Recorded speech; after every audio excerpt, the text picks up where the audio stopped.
On the 18th of April 2026, at approximately 17:35 UTC, an attacker called a single function on a LayerZero contract and walked away with 116,500 rsETH, worth approximately $293 million from Kelp DAO, making this the largest DeFi exploit of the year so far.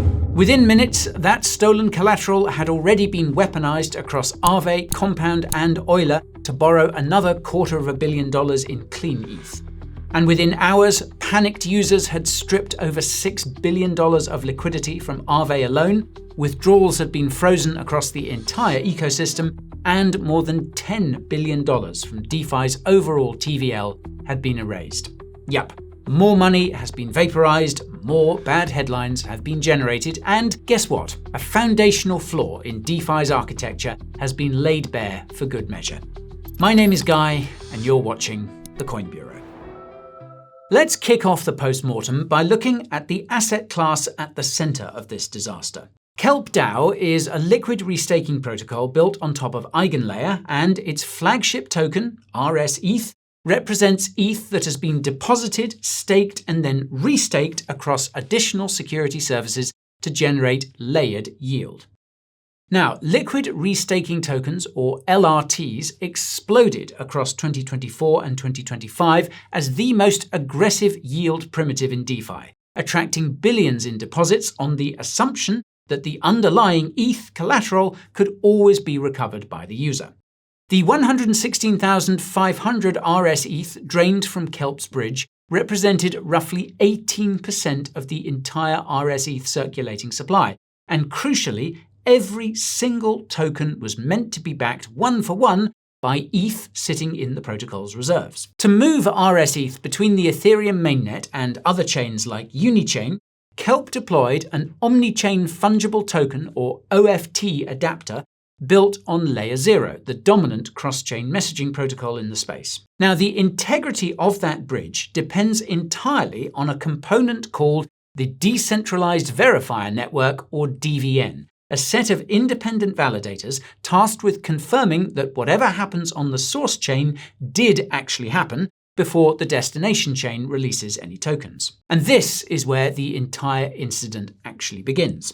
You see, LayerZero allows protocols to configure how many DVN signatures are required to validate a cross-chain message, and the framework permits configurations all the way down to a single signature from one single validator.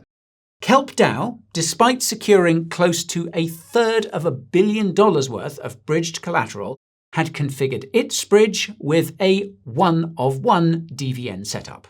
So, put simply, the protocol delegated the entire security of the bridge to one signing key controlled by one entity. Slowmist, the security firm that performed the postmortem, described this configuration as the weakest security level the LayerZero framework permits. And the red flag had been there in plain sight for over a year. References in Aave governance forums dating back to January 2025 reportedly flagged this exact single validator risk when rsETH was first being evaluated as collateral. The warning was acknowledged, debated, and then ultimately ignored by the very protocols that would later feel the consequences. Now, the attack itself unfolded with surgical precision.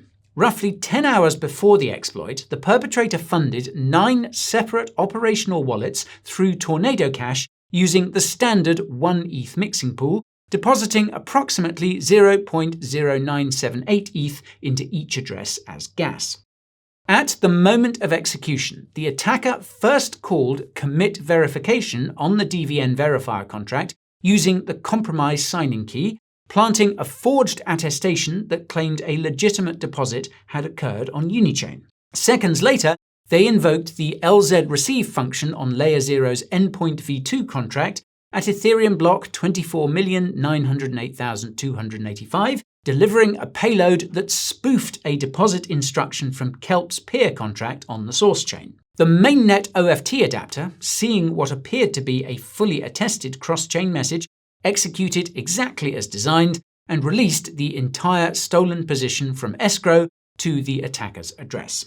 Now, no ETH was ever locked or burned anywhere on Unichain. The tokens were, for all practical purposes, conjured directly out of thin air. As the developer 0xNGMI summarized on X, one signature and the entire stolen tranche of rsETH materialized on Ethereum, and the smart contracts themselves were never broken because the verification logic was the flaw. Now, you might assume that an attacker sitting on this scale of freshly minted unbacked tokens would immediately race to a decentralized exchange, dump the supply, and convert their bounty before anyone could react. However, that assumption entirely misunderstands the level of sophistication on display here. Dumping the position on the open market would have crashed the price within minutes, signaling the exploit to every monitoring tool in the industry and generating catastrophic slippage that would have eaten a significant chunk of the take.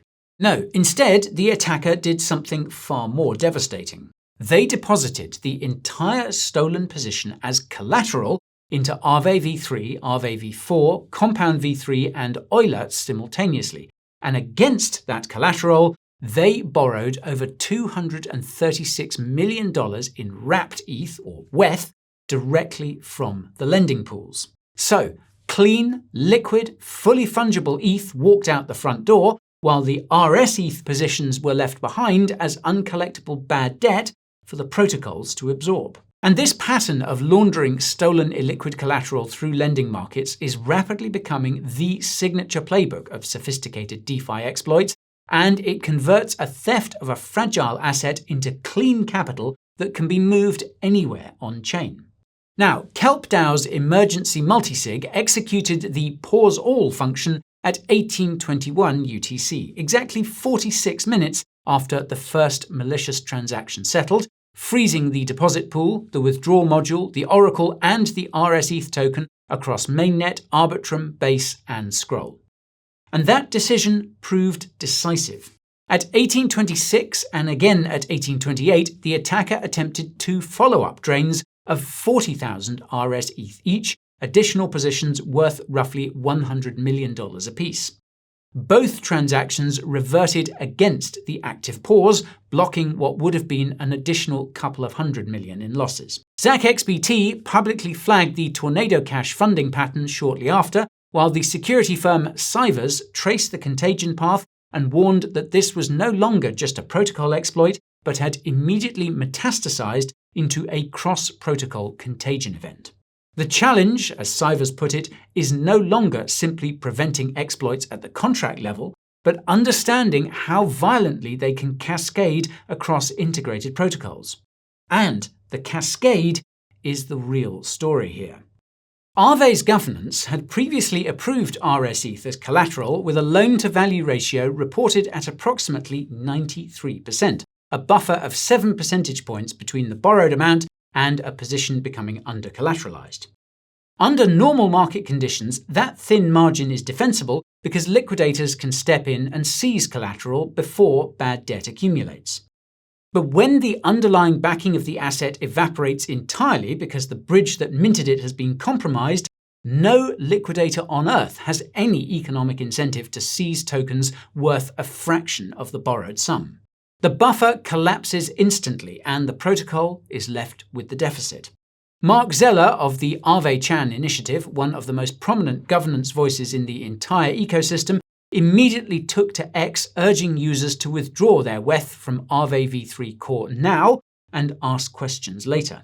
The Solidity auditor 0xQuit posted moments later that WETH on Aave was, in his words, finished, and that anyone still inside should withdraw if they could, but it was likely already too late. And what followed was a textbook bank run. Between $5.4 and $6.6 billion in ETH was pulled from Aave in a matter of hours, pushing pool utilization to 100% and temporarily freezing legitimate withdrawals for users who had nothing whatsoever to do with rsETH.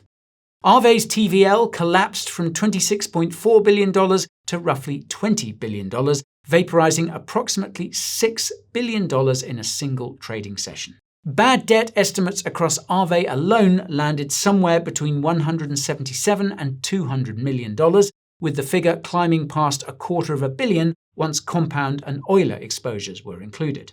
The Aave token itself opened the day at almost $115 and closed the following session at just over $91, a drop of over 20% across 2 trading days against an ETH market that fell less than 3% in the same window. Sparklend, Fluid, and Upshift all froze their rsETH markets, Lido paused deposits into its rsETH product, and Ethena halted its own LayerZero OFT bridges as a purely precautionary measure, even though it had no direct exposure. Total DeFi TVL bled out by more than $10 billion in roughly 24 hours. And amidst all of this, Justin Sun produced one of the most surreal performances of the entire incident.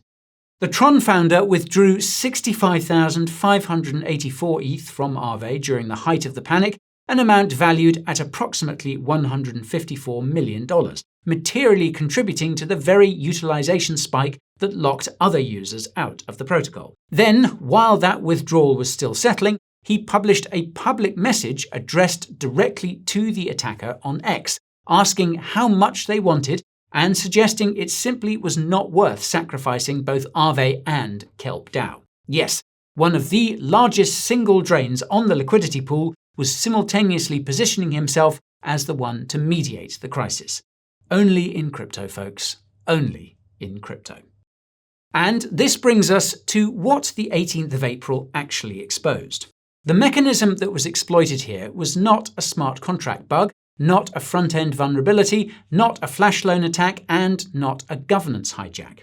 The mechanism was an architectural choice to delegate the security of close to $250 million in collateral to a single signing key, layered beneath an entire stack of lending protocols that had agreed to accept the resulting tokens with virtually no safety buffer.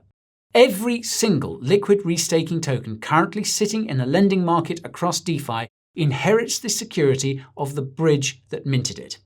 Every single bridge built on the OFT standard with a minimal DVN configuration represents a rehearsal of this exact exploit, waiting for a sufficiently motivated attacker to materialize. Every single lending protocol that has approved an LRT as collateral with a thin safety margin has implicitly assumed that the underlying redemption guarantee will hold under all market conditions, including the condition where the redemption infrastructure itself has been compromised. The composability that makes DeFi powerful, the ability for one protocol's output to seamlessly become another protocol's input, is the exact same property that turns a single bridge failure into a multi-billion-dollar ecosystem-wide rupture in under 4 hours. So, April 2026, which isn't even over yet as I record this, will go down as DeFi's worst month of the year, with the Drift protocol exploit on the 1st of April having already extracted $285 million from the Solana ecosystem at the hands of North Korean operators. Combined losses in less than 3 weeks have now eclipsed $600 million, and the structural conditions that produced both events remain entirely unchanged. Kelp DAO has opened a 24-hour white hat negotiation window with the attacker, the now standard ritual where protocols offer a percentage of the take in exchange for the return of the bulk of the funds. Whether that negotiation produces a recovery or simply an embarrassing silence remains to be seen, but well, don't hold your breath. But the deeper consequence of this attack is that the implicit safety assumptions underpinning the entire LRT as collateral edifice have been publicly falsified, and no amount of governance patching can restore the trust that was incinerated on the afternoon of the 18th of April. The surviving protocols may well emerge structurally stronger from this stress test with tighter LTV caps, mandatory multi-DVN configurations, and far more conservative collateral onboarding processes. But the cost of that lesson has been borne almost entirely by the depositors who believed the system was already safe. So, will DeFi learn its lessons from this disaster and come back stronger, or is another clusterfuck just a matter of time? Let me know your thoughts down in the comments. And if you want to understand exactly how the Drift protocol exploit earlier this month set the stage for what we just witnessed, then you can check out our full deep dive on that incident right over here. Okay, thank you all so much for watching, and I'll see you again soon hopefully without yet another video explaining yet another DeFi exploit. This is Guy, signing off.